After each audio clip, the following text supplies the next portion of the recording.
Верховный суд Якутии не поддержал апелляционную жалобу бывшего генерального директора аэропорта Якутск Николая Местникова.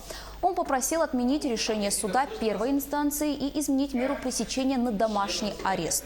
Выслушав его последнее слово, коллегия судей частично изменила срок исчисления с 18 октября и учесть срок пребывания в колонии и в СИЗО, а общий срок 9 лет строгого режима оставить без изменения.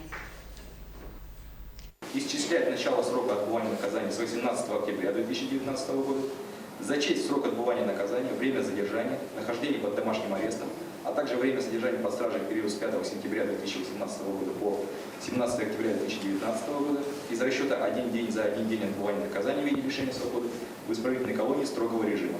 В остальной части приговор суда оставить без изменения, а апелляционные жалобы осужденного Местникова, защитника адвоката Местниковой, без удовлетворения.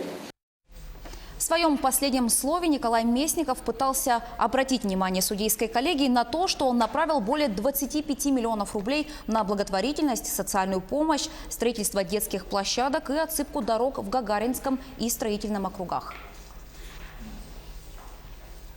Уважаемые коллеги, с учетом вышесказанного, убедительно прошу учесть все наши с адвокатом доводы об отсутствии корыстных целей и прошу полностью отменить приговор Якутского городского суда от 6 августа 2019 года и возвратить дело прокурору и назначить мне домашнее содержание под домашний арест.